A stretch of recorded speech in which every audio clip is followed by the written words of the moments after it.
నమస్కారం నా పేరు వినయ్ కుమార్ దూరదర్శన్ వార్తలకు స్వాగతం హెడ్లైన్స్ చూసే ముందు కరోనా నిబంధనలు చూద్దాం కరోనా నియంత్రించేందుకు ప్రతి ఒక్కరూ మాస్కును తప్పనిసరిగా ధరించాలి ముక్కు నోరు కప్పి ఉంచేలా సరైన పద్ధతిలో మాస్కును ధరించాలి తరచూ చేతులను శుభ్రం చేసుకోవాలి వ్యక్తిగత పరిశుభ్రతను పాటిస్తూ భౌతిక దూరాన్ని తప్పక పాటించాలి అర్హులందరూ వ్యాక్సిన్ వేయించుకోవాలి నిబంధనలు పాటిద్దాం కరోనాను జయిద్దాం ఇప్పుడు హెడ్లైన్స్ చూద్దాం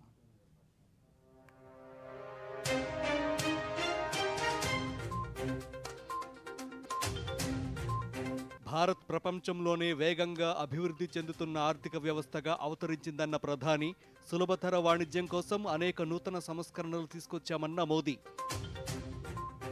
మంగళగిరి ఎయిమ్స్ను సందర్శించిన కేంద్ర ఆరోగ్య శాఖ సహాయ మంత్రి మరిన్ని మెరుగైన వైద్య సేవలు అందించేలా ఎయిమ్స్ను తీర్చిదిద్దుతామన్న డాక్టర్ భారతి ప్రవీణ్ పవార్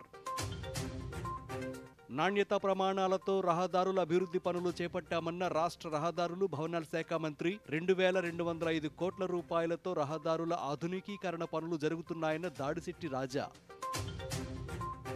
ఆత్మకూరు ఉప ఎన్నికల ప్రచారంలో పాల్గొన్న బీజేపీ రాష్ట్ర అధ్యక్షులు నెల్లూరు అభివృద్ధిలో బీజేపీ పాత్ర స్పష్టంగా ఉందన్న సోము వీర్రాజు 4 రాష్ట్రాల్లో రాజ్యసభ స్థానాలకు జరిగిన ఎన్నికల్లో సత్తా చాటిన బీజేపీ 9 స్థానాలను కైవసం చేసుకున్న బీజేపీ 7 స్థానాలకే పరిమితమైన కాంగ్రెస్ కూటమి ఇక డీటెయిల్స్ చూద్దాం సులభతర వాణిజ్యం ఈజ్ ఆఫ్ డూయింగ్ బిజినెస్ కోసం ప్రభుత్వం అనేక సంస్కరణలు తీసుకొచ్చిందని ప్రధాని మోదీ తెలిపారు ఈజ్ ఆఫ్ డూయింగ్ బిజినెస్ రంగంలో విస్తృత అవకాశాలను ప్రోత్సహించడానికి గత 8 సంవత్సరాల్లో చేపట్టిన సంస్కరణల వివరాలను ప్రధానమంత్రి మోదీ ట్విట్టర్ వేదికగా పంచుకున్నారు కాలం చెల్లిన చట్టాలను తొలగించామని సంస్కరణ పనితీరు పరివర్తన మంత్రంతో భారత్ ప్రపంచంలోనే అత్యంత వేగంగా అభివృద్ధి చెందుతున్న ప్రధాన ఆర్థిక వ్యవస్థగా అవతరించిందని మోదీ ట్విట్టర్లో పేర్కొన్నారు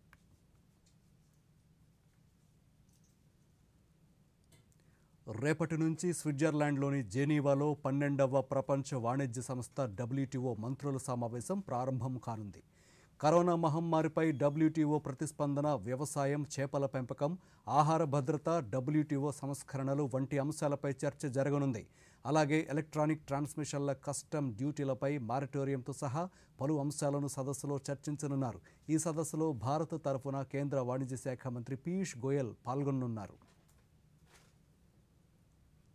ఇక దక్షిణాది రాష్ట్రాల్లోనే గుంటూరు జిల్లా మంగళగిరి ఎయిమ్స్ అతిపెద్ద భారతీయ వైద్య కేంద్రమని కేంద్ర ఆరోగ్య కుటుంబ సంక్షేమ శాఖ సహాయ మంత్రి డాక్టర్ భారతి ప్రవీణ్ పవార్ అన్నారు మంగళగిరిలోని ఎయిమ్స్ను సందర్శించి ఆసుపత్రిలోని సదుపాయాలను పరిశీలించారు అలాగే ఎయిమ్స్ అభివృద్ధి కార్యక్రమాలపై ఆమె సమీక్షా సమావేశం నిర్వహించారు సమావేశం అనంతరం అవుట్ పేషెంట్ విభాగంలోని పలు వైద్య విభాగాలను పరిశీలించి అక్కడి సేవల గురించి ప్రజలను అడిగి తెలుసుకున్నారు అనంతరం ఆమె మీడియాతో మాట్లాడుతూ రానున్న కాలంలో మంగళగిరి ఎయిమ్స్ మరింత అభివృద్ధి చెందుతుందన్నారు ఇప్పటికే అవుట్ పేషెంట్ విభాగం ద్వారా వైద్య సేవలు పూర్తి స్థాయిలో ప్రజలకు అందిస్తున్నామని చెప్పారు మరికొద్ది నెలల్లో ఐపీ ఇన్ పేషెంట్ల విభాగంలో పలు సేవలు అందుబాటులోకి రానున్నాయని వెల్లడించారు 18 comes under PMSSY scheme and the budget allocated for 1,618 crores. Now I must say thanks to our Honorable Prime Minister Narendra Bhai Modi ji because this is a first AIIMS of South India. So it's very proud moment for us that AIIMS Mangalgiri is the first AIIMS in South India and PG will start through this July session and BSc Nursing also will start in July session. Average patients per day in OPD is near about 1,500 to 1,700 per day.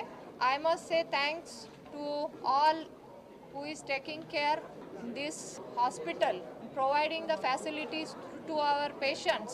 The lab facilities are here. We want to strengthen the tertiary care.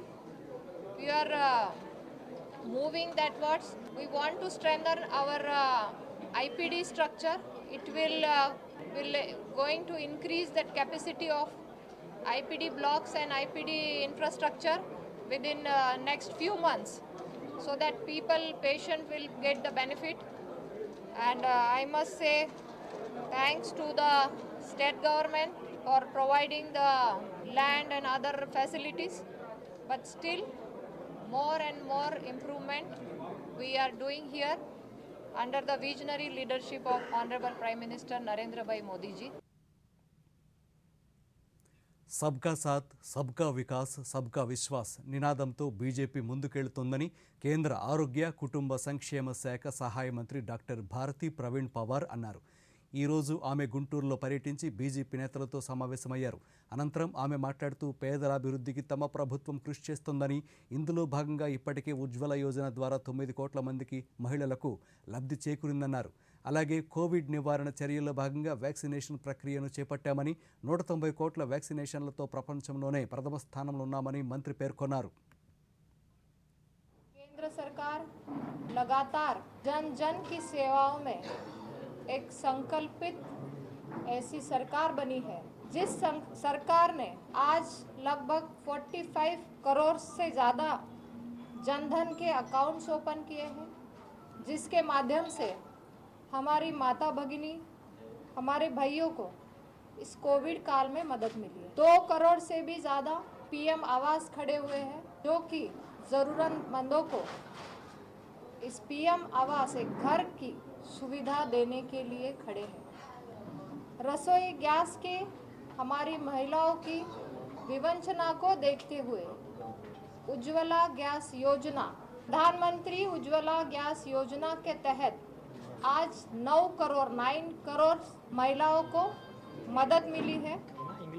Covid में आन भी जहान भी इस concept को ध्यान में रखते हुए Modi government's implementation to improve the health infrastructure for manufacturing COVID vaccination, Bharat का अपना vaccine and which is making the record global level, which is crossing 194 crore vaccination today, which is a very welcome step by our India.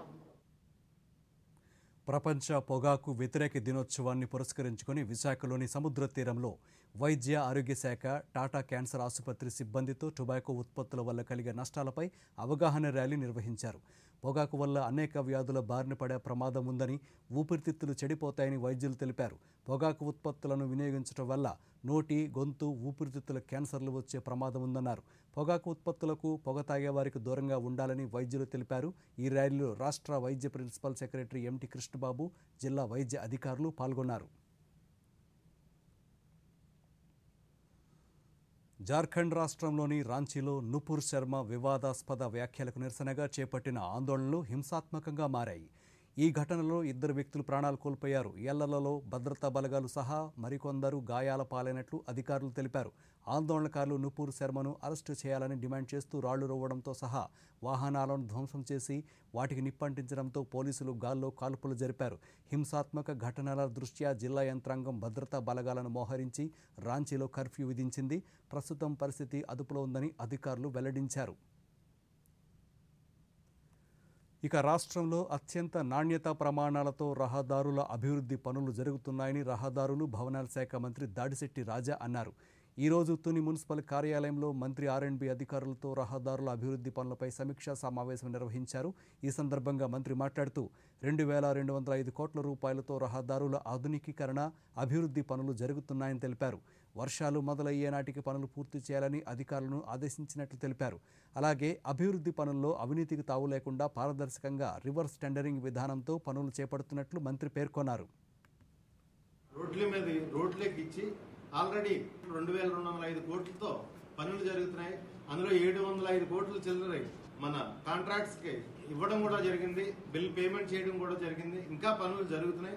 రాష్ట్ర వ్యాప్తంగా రానున్న 2 సంవత్సరాల్లో ఇప్పుడు వరకు మంజూరైన పనులన్నీ రేపు వర్షాకాలానికి ఒక టార్గెట్ పెట్టుకుని పూర్తి చేయబోతున్నాం. రాష్ట్ర వ్యాప్తంగా రానున్న 2 సంవత్సరాల్లో మొత్తం రోడ్లన్నీ క్లీన్ చేసి రాష్ట్ర ప్రజలకు అప్పచెప్తాం.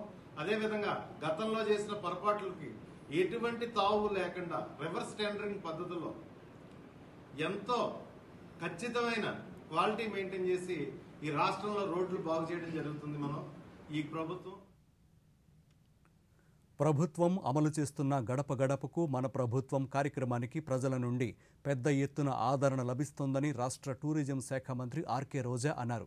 తిరుమల శ్రీవారిని రోజా కుటుంబ సమేతంగా దర్శించి మొక్కులు తీర్చుకున్నారు. దర్శనానంతరం రంగనాయకుల మండపంలో వేద పండితుల ఆశీర్వచనం పలుకగా అధికారులు తీర్థ ప్రసాదాలు అందచేసి శేషవస్త్రంతో సత్కరించారు. అనంతరం ఆలయం వెలుపల రోజా మీడియాతో మాట్లాడుతూ ప్రభుత్వం అమలు చేస్తున్న నవరత్నాల సంక్షేమ పథకాలు ప్రతి కుటుంబానికి చేరుతున్నాయని, గడప గడపకు మన ప్రభుత్వం కార్యక్రమంలో ప్రజలందరూ హర్షం వ్యక్తం చేస్తున్నారని పేర్కొన్నారు. భరోసాగా అండగా నిలిచి మా కష్టాలని దూరం చేసిన వాళ్ళు లేరు. మా ఇంట్లో ఒక బిడ్డగా, మాకొక అన్నగా, మాకొక కొడుకుగా ఈరోజు జగన్మోహన్ రెడ్డి గారు ఎవరి ఇంటి ముందు నించోకుండా, ఎవరి కాళ్ళు పట్టుకోకుండా ఎలిజిబిలిటీ ఉంటే చాలు నేరుగా మాకు సంక్షేమ పథకాలు అందే విధంగా చేస్తున్నందుకు చాలా సంతోషంగా ఉందని, జగనన్న పరిపాలన మెచ్చుకోవడమే కాకుండా ఆ పార్టీలో ఉన్న మమ్మల్ని అందరినీ కూడా ఆశీర్వదించడం చాలా సంతోషంగా ఉంది. ఇవన్నీ చూసి తట్టుకోలేని చంద్రబాబు నాయుడు, లోకేష్ గారు ఈరోజు కోడిగుడ్డు మీద ఈకలు పీకుతున్నట్టు ఏం విషయం దొరుకుతుందామా, దేని మీద వైఎస్ఆర్సీపీని తిడదామా అన్న ఆలోచనతో ముందుకెళ్తున్నారు. కానీ ఈ రాష్ట్ర ప్రజలకి మంచి జరుగుతుందన్న సంతోషం వాళ్ళలో ఏ కోసానా లేదు. ఎందుకు ఇది నేను చెప్తున్నాను అంటే, ఈరోజు 10th క్లాస్ పరీక్షల్లో పిల్లలకి తక్కువ మంది ఉత్తీర్ణత వచ్చిందని, దాన్ని కూడా రాజకీయం చేయాలనుకోవడం ఎంత దిగజారుడు రాజకీయాలు మీరు చూడండి. మహానాడులో తొడగొట్టి రండి చూసుకున్నాను సవాల్ చేసిన ఈ పెద్ద మనుషులు జూమ్ కెమెరాలో జూమ్ మీటింగ్కి మన కొడాలి నాన్నగారు, వంశీ గారు వస్తే ఎందుకు భయపడి పారిపోయారని నేను అడుగుతున్నాను. నిరుద్యోగుల కోసం వైఎస్ఆర్సీపీ జాబ్ మేళాను ఈ నెల 25న కడపలో నిర్వహించనున్నట్లు ఎంపీ విజయసాయిరెడ్డి తెలిపారు. ఇందులో భాగంగా జాబ్ మేళాకు సంబంధించిన పోస్టర్లు, వెబ్సైట్ను ఉప ముఖ్యమంత్రి అంజాద్ బాషా, ఎంపీ అవినాష్ రెడ్డి తదితరులతో కలిసి ఆయన ప్రారంభించారు. అనంతరం జాబ్ మేళాకు సంబంధించిన పోస్టర్ను, వివరాలను విడుదల చేశారు. వైఎస్ఆర్ కడప జిల్లా చాపాడులోని సిబిఐటి ఇంజనీరింగ్ కళాశాలలో వైఎస్ఆర్సీపీ ఆధ్వర్యంలో మెగా జాబ్ మేళా నిర్వహిస్తామని తెలిపారు. అర్హులైన వారందరూ జాబ్ మేళాను వినియోగించుకోవాలని తెలిపారు.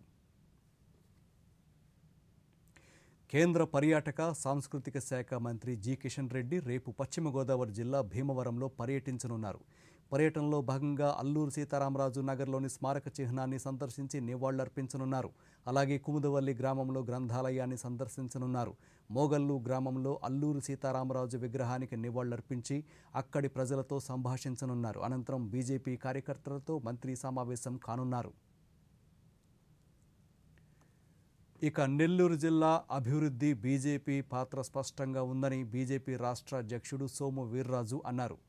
నెల్లూరు జిల్లా ఆత్మకూరు ఉప ఎన్నికల్లో భాగంగా ఈరోజు ఆయన ఆత్మకూరులో సుడిగాలి పర్యటన చేశారు. ఈ సందర్భంగా సోము వీర్రాజు మాట్లాడుతూ కేంద్ర సహకారంతో రాష్ట్రంలో చేపట్టిన అభివృద్ధి పనులనే ప్రచారాస్త్రాలుగా బీజేపీ ప్రచారం కొనసాగిస్తుందని తెలిపారు. రాష్ట్ర ప్రభుత్వం కేంద్ర పథకాలను రాష్ట్ర పథకాలుగా ప్రచారం చేసుకుంటోందని, దీనిపై ప్రజలకు అవగాహన కలిగిస్తామని ఆయన అన్నారు. సంబంధించిన నిధులన్నీ మేము ఏర్పాటు చేసాం. ఇన్ని నేషనల్ హైవేస్ వేస్తున్నాం. ఆడ కనీసం రోడ్లు వేసే దౌర్భాగ్య స్థితికి ఈ రాష్ట్రాన్ని తీసుకొచ్చేశారు. ఎక్కడ ఒక రోడ్ లేదు వాళ్ళది. నేషనల్ హైవేస్ 2 వేసాం ఈ యొక్క అసెంబ్లీలోనే, బద్వేల్లో కానీ ఇక్కడ కానీ. పక్కనే దీన్ని చేర్చుకుని ఆత్మకూరు చేసుకుని ఒక నేషనల్ హైవే ఉంటుంది బాంబే దాకా. మేము చెయ్యింది ఏంటంటే, నా గ్రామాల్లో పంచాయతీ సర్పంచులకి 13-14 ఫైనాన్స్ నిధులు ఇస్తే ఓడబెట్టుకుని పోతారు, ఈ పట్టుకుపోతారు వాళ్ళు. ఎన్ఆర్ఈజీఎస్ నిధులు మేము కంటిన్యూస్గా రిలీజ్ చేస్తున్నాం. స్వచ్ఛ భారత్ కంటిన్యూస్గా నిధులు ఇస్తున్నాం. బాత్రూములు ఇస్తున్నాం, గ్యాస్ ఇస్తున్నాం, ఎల్ఈడి బల్బులు ఇస్తున్నాం. కరెంటు మేము వచ్చిన తర్వాత 24/7 కరెంట్ ఇచ్చాం. సబ్స్టేషన్లు కడుతున్నాం. కరెంటు లో వోల్టేజ్ లేకుండా ట్రాన్స్ఫార్మర్స్ కూడా ఇస్తున్నాం. అనేక మందికి ఉచితంగా కరెంట్ ఇచ్చాం ఆంధ్ర రాష్ట్రంలో. మా పథకాలు జడివానా, వాళ్ళ పథకాలు 9 మాత్రమే. రాష్ట్ర ప్రభుత్వం టీచర్ల నియామకం చేపట్టకుండా విద్యార్థుల భవిష్యత్తును అయోమయంలో పడేసిందని టీడీపీ నేత నక్కా ఆనందబాబు అన్నారు. ఈరోజు ఆయన మంగళగిరిలోని పార్టీ కార్యాలయంలో మీడియాతో మాట్లాడుతూ వైసీపీ నేతలు అవాస్తవాలు మాట్లాడుతున్నారని, వైసీపీ ప్రభుత్వం విద్యా వ్యవస్థను నిర్వీర్యం చేస్తోందన్నారు. రాష్ట్రంలో సంక్షేమ పథకాలను సరిగా అమలు చేయడం లేదని విమర్శించారు. సరే, ముందుగా ఆలోచన చేయాల్సింది విద్య, వైద్యం ఈ 2 రంగాల మీద దృష్టి పెట్టాలి. పరీక్షలు జరపడానికి వచ్చింది వీళ్ళకి. మొదటి అవకాశంలోనే పరీక్షలు ఏ విధంగా జరపాలో చేతకాక ప్రశ్నాపత్రాలు లీకుల మీద లీకులు ఒకళ్ళ మీద ఒకళ్ళు చెప్పుకున్నారు. ఇతర నాయకులు కానీ అధికారులు కానీ వాళ్ళ ఇతర మంత్రులు కానీ ఒకడు చెప్పేదానికి ఒకడు పొంతం లేకుండా సమాధానం చెప్పినటువంటి పరిస్థితి లీకులు జరిగినప్పుడు. ఈరోజు రిజల్ట్ వచ్చిన తర్వాత కూడా చూస్తే వాళ్ళ మాటలు అదే విచిత్రంగా కనపడ్డాయి. విద్యార్థుల జీవితాలతో ఘోరంగా ఆడుకుంటున్నటువంటి ప్రభుత్వం జగన్మోహన్ రెడ్డి ప్రభుత్వం. విద్యా వ్యవస్థని సమూలంగా నాశనం చేసినటువంటి ప్రభుత్వం ఈ జగన్ రెడ్డి ప్రభుత్వం. అంటే 10 ఏళ్లలో 83% నుంచి 94.8% పెరుగుతా వస్తే ఒక్కసారిగా 67.26% దిగజారిపోయిందంటే రిజల్ట్ ఈ రాష్ట్రంలో పిల్లల పరిస్థితి ఏ విధంగా ఉంది, చదువుకునే విద్యార్థుల పరిస్థితి అనేది దీన్ని బట్టి పూర్తిగా తేటతెల్లం అవుతా ఉందనేది ఈ సందర్భంగా నేను తెలియజేస్తా ఉన్నాను. సిగ్గుపడాలి వీళ్ళు. పరిస్థితి ఏ విధంగా ఉందంటే ఈ రాష్ట్రాన్ని క్వాలిటీ ఎడ్యుకేషన్, నాణ్యమైన విద్య అందించే దానిలో 3వ స్థానంలో చంద్రబాబు నాయుడు గారు పెడితే 19వ స్థానానికి దిగజార్చినటువంటి పరిస్థితి ఇవాళ జగన్మోహన్ రెడ్డిదని చెప్పి ఈ సందర్భంగా నేను తెలియజేస్తా ఉన్నా. డయ్యూలో జరిగిన పశ్చిమ జోనల్ కౌన్సిల్ సమావేశానికి హోంశాఖ మంత్రి అమిత్ షా అధ్యక్షత వహించారు. సరిహద్దు భద్రత, కోవిడ్ మహమ్మారి కారణంగా 2 ఏళ్ల విరామం తర్వాత ఈ సమావేశం జరుగుతోంది. మౌలిక సదుపాయాల, రవాణా, పశ్చిమ రాష్ట్రాలకు సంబంధించిన పరిశ్రమలు వంటి వివిధ అంశాలపై సమావేశంలో చర్చిస్తున్నారు. ఈ కౌన్సిల్లో గుజరాత్, మహారాష్ట్ర, గోవా, దాద్రా నగర్ హవేలీ, డామన్, డయ్యూ అధికారులు పాల్గొన్నారు. కాగా సమావేశానంతరం అమిత్ షా డయ్యూలో వివిధ అభివృద్ధి ప్రాజెక్టులను ప్రారంభించనున్నారు. అలాగే మాజీ నౌకాదళ నౌక ఐఎన్ఎస్ కుఖారిని మ్యూజియంగా ప్రారంభోత్సవం చేయనున్నారు. ఆర్థిక మంత్రిత్వ శాఖ ఆజాదీ కా అమృత్ మహోత్సవ్ ఐకానిక్ వీక్లో భాగంగా గోవాలో జరిగిన ముగింపు వేడుకల్లో కేంద్ర ఆర్థిక మంత్రి నిర్మలా సీతారామన్ పాల్గొన్నారు. ఈ కార్యక్రమంలో భాగంగా national museum of customs and జీఎస్టీని జాతికి అంకితం చేసి జీఎస్టీ గ్యాలరీ ప్రారంభించారు. అలాగే స్మగ్లర్లు, భారతీయ కస్టమ్స్ అధికారుల మధ్య జరిగే సవాళ్లను ప్రదర్శించే బ్యాటిల్ ఆఫ్ విట్స్ గ్యాలరీకి మంత్రి ప్రారంభోత్సవం చేశారు.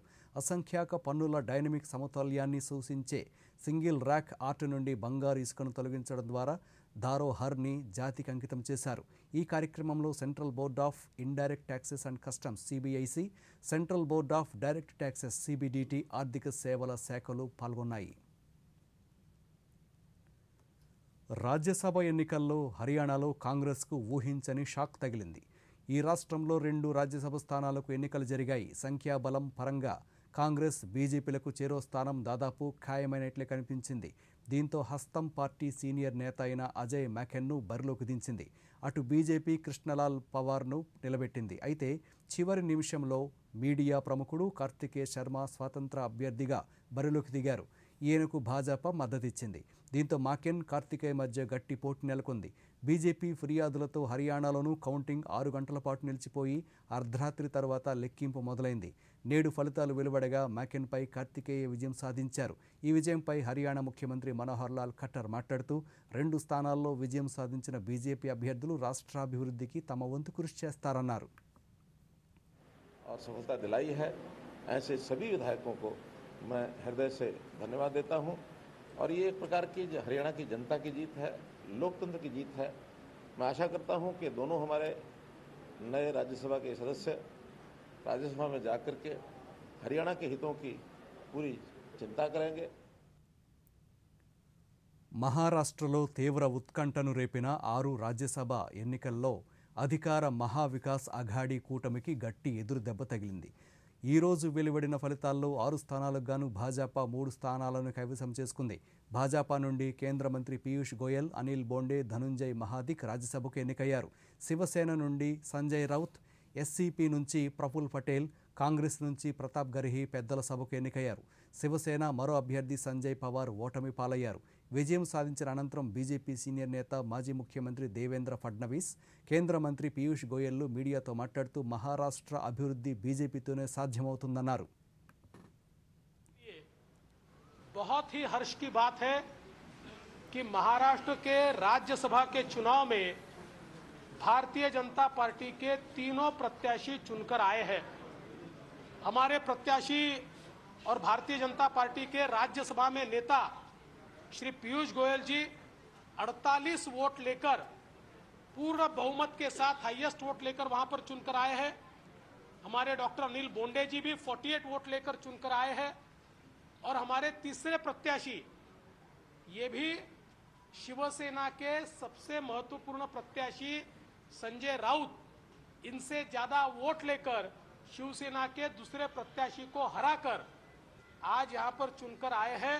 मैं माननीय देवेंद्र फडणवीस जी, हमारे नेता पार्टी के, हमारे पूर्व मुख्यमंत्री और भावी मुख्यमंत्री, उनका, हमारे अध्यक्ष चंद्रकांत दादा पाटिल और जो पूरी टीम इस महत्वपूर्ण काम में लगी थी, उनका तहे दिल से तीनों उम्मीदवार की तरफ से धन्यवाद करना चाहूँगा। और मैं समझता हूँ जिस कुशलता के साथ पूरी पार्टी एकजुट होकर, सभी आमदार, सभी उसमें हमारे कार्यकर्ता जो लगे थे, उन सभी ने ये भी दिखा दिया कि भारतीय जनता पार्टी ही इस प्रदेश में जनता ने चुनी थी। फिर एक बार जनता को मौका मिलेगा और जनता भारतीय जनता पार्टी के साथ खड़ी है। కర్ణాటక, రాజస్థాన్ రాష్ట్రాల్లోనూ 4 స్థానాలకు రాజ్యసభ పోలింగ్ జరిగింది. రాజస్థాన్లో 3 స్థానాలను అధికార కాంగ్రెస్ గెలుచుకోగా భాజపాకు 1 స్థానం దక్కింది. ఇక్కడ కాంగ్రెస్ సీనియర్లు రణదీప్ సూర్జేవాలా, ముకుల్ వాస్నిక్, ప్రమోద్ తివారీలు పెద్దల సభకు ఎన్నికయ్యారు. బీజేపీ అభ్యర్థి ఘనశ్యామ్ తివారీ కూడా గెలుపొందారు. కర్ణాటకలో 3 స్థానాలు బీజేపీ వశమవ్వగా 4వ సీటును కాంగ్రెస్ గెలుచుకుంది. బీజేపీ తరపున నిర్మలా సీతారామన్, జగ్గేష్ లెహర్ సింగ్లు విజయం సాధించారు. కాంగ్రెస్ తరపున జయరాం రమేష్ ఎన్నికయ్యారు. డెహ్రాడూన్లో ప్రతిష్టాత్మక ఇండియన్ మిలిటరీ అకాడమీలో ఈరోజు పాసింగ్ అవుట్ పెరేడ్ కార్యక్రమం ఘనంగా జరిగింది. ఈ అకాడమీలో మొత్తం 377 మంది శిక్షణ పూర్తి చేసుకున్నారు. వీరిలో మిత్ర దేశాలకు చెందిన 89 మంది ఉన్నారు. క్యాడెట్ల నుంచి భారత ఆర్మీ దక్షిణ పశ్చిమ command chief lieutenant general Amardeep Singh Bhinder గౌరవ వందనం స్వీకరించారు. పాసింగ్ అవుట్ పెరేడ్ సందర్భంగా ఇదే అకాడమీలో శిక్షణ పొంది దేశం కోసం తమ ప్రాణాలను త్యాగం చేసిన 898 పూర్వ విద్యార్థులకు క్యాడెట్లు ఘన నివాళులర్పించారు. జాతీయ వార్తల సంక్షిప్త సమాహారాన్ని ఇప్పుడు చూద్దాం. అఖిల భారత కోటాలో మిగిలిపోయిన 1456 నీట్ పీజీ 2021 సీట్ల భర్తీకి ప్రత్యేక కౌన్సిల్ చేపట్టాలన్న పిటిషన్ను సుప్రీంకోర్టు కొట్టివేసింది. వైద్య విద్య ప్రయోజనాల దృష్ట్యా వాటిని భర్తీ చేయరాదన్న కేంద్రం మెడికల్ కౌన్సిలింగ్ కమిటీ నిర్ణయం సమర్థించింది. వైద్య విద్యతో పాటు ప్రజారోగ్యంతో సంబంధం ఉన్న ఈ అంశాల్లో ఎలాంటి రాజీ ఉండరాదని స్పష్టం చేసింది. Justice MR Shah, justice Anirudh బోస్ల వెకేషన్ బెంచ్ ఈ మేరకు తీర్పు ఇచ్చింది. కాంగ్రెస్ అధ్యక్షురాలు సోనియా గాంధీకి ఎన్ఫోర్స్మెంట్ డైరెక్టరేట్ తాజాగా సమన్లు జారీ చేసింది. నేషనల్ హెరాల్డ్ పత్రిక వ్యవహారంలో నగదు అక్రమ చెలామణికి సంబంధించి విచారణ నిమిత్తం ఈ నెల 23న తమ ముందు హాజరు కావాలని అందులో పేర్కొంది. 75 ఏళ్ల సోనియా గాంధీ ఈ నెల 8నే విచారణకు హాజరు కావాల్సి ఉంది. ఇంతలో కరోనా సోకడంతో మరో తేదీని కేటాయించాలంటూ ఆమె ఈడీని అభ్యర్థించారు. దీంతో తాజా తేదీని ఖరారు చేస్తూ ఆమెకు సమన్లు జారీ అయ్యాయి.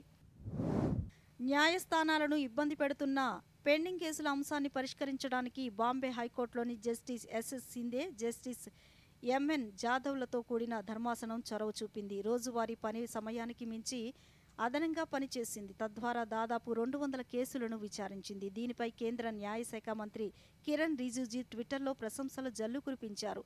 జస్టిస్ సిందే ధర్మాసనం క్రిమినల్ పిటిషన్లు, పెరోల్ దరఖాస్తులు వంటి అంశాలను విచారిస్తోంది. ఒక్కరోజులో ఈ బెంచ్ ఎదుట 206 పిటిషన్లు లిస్ట్ అయ్యాయి. హైకోర్టు పని గంటలు సాయంత్రం 4:30 వరకే అయినప్పటికీ ఈ ధర్మాసనం రాత్రి 8 గంటల వరకు పనిచేసింది. గతంలో ఇదే హైకోర్టులోని జస్టిస్ ఎస్జే ఖాతవాలా నేతృత్వంలోని ధర్మాసనం తెల్లవారుజామున 3 గంటల వరకు పనిచేసింది. జమ్మూ కాశ్మీర్లో ఉగ్రవాదుల ఏరివేత కొనసాగుతుంది. కుల్గాం జిల్లాలోని కండిపోర ప్రాంతంలో భద్రతా బలగాలు, ఉగ్రవాదులకు మధ్య ఎదురు కాల్పులు జరిగాయి. ఈ ఎన్కౌంటర్లో ఓ టెర్రరిస్ట్ను భద్రతా దళాలు మట్టుబెట్టాయి. మృతి చెందిన హిజ్బుల్ ముజాహిద్దీన్ ఉగ్ర సంస్థకు చెందిన టెర్రరిస్టుగా గుర్తించినట్లు పోలీసులు వెల్లడించారు. ఐక్యరాజ్య సమితి సర్వప్రతినిధి సభ బహుభాషల వినియోగంపై ఆమోదించిన తీర్మానంలో మొదటిసారిగా హిందీని కూడా చేర్చింది. 193 దేశాలతో కూడిన సర్వప్రతినిధి సభలో ఈ ప్రతిపాదనకు భారత్తో సహా 80కి పైగా దేశాలు మద్దతిచ్చాయి. 6 అధికార భాషలైన ఇంగ్లీష్, ఫ్రెంచ్, చైనీష్, స్పానిష్, అరబిక్, రష్యన్తో పాటు అనధికారిక భాషలైన హిందీ, స్వాహిలీ, పర్షియన్, బంగ్లా, ఉర్దూలను కూడా ఐక్యరాజ్యసమితి ఉత్తర ప్రత్యుత్తరాల్లో వాడాలని ఈ తీర్మానంలో పేర్కొన్నారు. ఈ సందర్భంగా ఐక్యరాజ్యసమితిలో భారత ప్రతినిధి టిఎస్ తిరుమూర్తి మాట్లాడుతూ ఐక్యరాజ్యసమితి తన కార్యకలాపాల్లో సమగ్రత సాధించేందుకు బహుళ భాషలను సమంగా స్వీకరించాలని కోరారు. గ్లోబల్ కమ్యూనికేషన్స్ ఉత్తర ప్రత్యుత్తరాలకు ఈ భాషలను కూడా ఉపయోగించడం ప్రశంసనీయమన్నారు. Recognized as a core value of the United Nations, and we also thank Secretary General for prioritizing multilingualism. This year, for the first time, the resolution has a mention of Hindi language.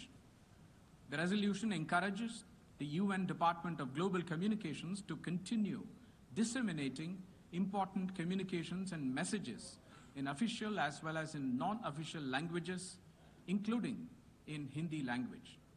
The resolution also mentions Bangla and Urdu for the first time. We welcome all these additions. ప్రధానమంత్రి నరేంద్ర మోదీ తన మనసులోని భావాలను దేశ ప్రజలతో పంచుకునే మన్ కీ బాత్ 90వ సంచిక ఈ నెల 26వ తేదీ ఆదివారం ఉదయం 11 గంటలకు ప్రసారమవుతుంది. మన్ కీ బాత్ కార్యక్రమానికి ప్రజలు తమ సూచనలు, సలహాలను అందించాలని ప్రధాని కోరారు. ప్రజలు తమ స్వర సందేశాలను 1800117800 నెంబర్కు ఈ నెల 24వ తేదీ సాయంత్రం వరకు పంపవచ్చు. అలాగే www.mygov.in వెబ్సైట్ ద్వారా కానీ 1922 నెంబరుకు మిస్డ్ కాల్ ఇవ్వడం ద్వారా తిరిగి మన మొబైల్కు వచ్చే సంక్షిప్త సందేశంలోని లింక్ ద్వారా కూడా అభిప్రాయాలను తెలియచేయవచ్చు. ఆకాశవాణి సమన్వయంతో దూరదర్శన్ ఛానళ్లు మన్ కీ బాత్ కార్యక్రమాన్ని ప్రసారం చేస్తాయి. ఈ కార్యక్రమ తెలుగు అనువాదం వెనువెంటనే దూరదర్శన్ సప్తగిరి, యాదగిరిలో ప్రసారమవుతుంది. నైరుతి రుతుపవనాలు మధ్య అరేబియా సముద్రంలోని మరికొన్ని ప్రాంతాలు, మొత్తం గోవా, కొంకణ్, కర్ణాటకలోని మరికొన్ని ప్రాంతాలకు మరింతగా విస్తరించాయి. రానున్న 48 గంటల్లో రుతుపవనాల మధ్య అరేబియా సముద్రం, గోవాలోని మరికొన్ని ప్రాంతాలకు, దక్షిణ మహారాష్ట్ర, కర్ణాటకలోని మరికొన్ని భాగాలు, తమిళనాడులోని మిగిలిన భాగాలు, దక్షిణ ఆంధ్రప్రదేశ్లోని కొన్ని భాగాలు, పశ్చిమ మధ్య వాయువ్య బంగాళాఖాతంలోని మరికొన్ని ప్రాంతాల్లోకి రుతుపవనాలు మరింత ముందుకు వెళ్లేందుకు పరిస్థితులు అనుకూలంగా ఉన్నాయని అమరావతిలోని వాతావరణ కేంద్రం అధికారులు తెలిపారు. మరోవైపు ఈశాన్య మధ్యప్రదేశ్ నుండి పశ్చిమ మధ్య బంగాళాఖాతం వరకు ఉత్తర ఆంధ్రప్రదేశ్ తీరం వద్ద ఉన్న ద్రోణి కొనసాగుతోంది. వీటి ప్రభావంతో రానున్న 48 గంటల్లో రాష్ట్రంలోని పలు చోట్ల తేలికపాటి నుంచి ఒక మోస్తరు వర్షాలు కురిసే అవకాశం ఉందని అధికారులు తెలిపారు. ఇదే సమయంలో గంటకు 30 నుంచి 40 కిలోమీటర్ల వేగంతో ఈదురుగాలులు వీచే అవకాశం ఉందని తెలిపారు. కరోనాను నియంత్రించేందుకు ప్రతి ఒక్కరూ మాస్కును తప్పనిసరిగా ధరించాలి. ముక్కు, నోరు కప్పి ఉంచేలా సరైన పద్ధతిలో మాస్కును ధరించాలి. తరచూ చేతులను శుభ్రం చేసుకోవాలి. వ్యక్తిగత పరిశుభ్రతను పాటిస్తూ భౌతిక దూరాన్ని తప్పక పాటించాలి.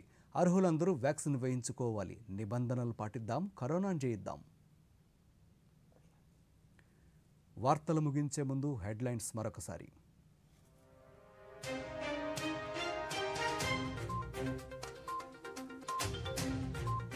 భారత్ ప్రపంచంలోనే వేగంగా అభివృద్ధి చెందుతున్న ఆర్థిక వ్యవస్థగా అవతరించిందన్న ప్రధాని. సులభతర వాణిజ్యం కోసం అనేక నూతన సంస్కరణలు తీసుకొచ్చామన్న మోదీ. మంగళగిరి ఎయిమ్స్ను సందర్శించిన కేంద్ర ఆరోగ్య శాఖ సహాయ మంత్రి. మరిన్ని మెరుగైన వైద్య సేవలు అందించేలా ఎయిమ్స్ను తీర్చిదిద్దుతామన్న డాక్టర్ భారతి ప్రవీణ్ పవార్. నాణ్యతా ప్రమాణాలతో రహదారుల అభివృద్ధి పనులు చేపట్టామన్న రాష్ట్ర రహదారులు, భవనాల శాఖ మంత్రి. 2205 కోట్ల రూపాయలతో రహదారుల ఆధునికీకరణ పనులు జరుగుతున్నాయన్న దాడిశెట్టి రాజా. ఆత్మకూరు ఉప ఎన్నికల ప్రచారంలో పాల్గొన్న బీజేపీ రాష్ట్ర అధ్యక్షులు. నెల్లూరు అభివృద్ధిలో బీజేపీ పాత్ర స్పష్టంగా ఉందన్న సోము వీర్రాజు. 4 రాష్ట్రాల్లో రాజ్యసభ స్థానాలకు జరిగిన ఎన్నికల్లో సత్తా చాటిన బీజేపీ. 9 స్థానాలను కైవసం చేసుకున్న బీజేపీ 7 స్థానాలకే పరిమితమైన కాంగ్రెస్ కూటమి.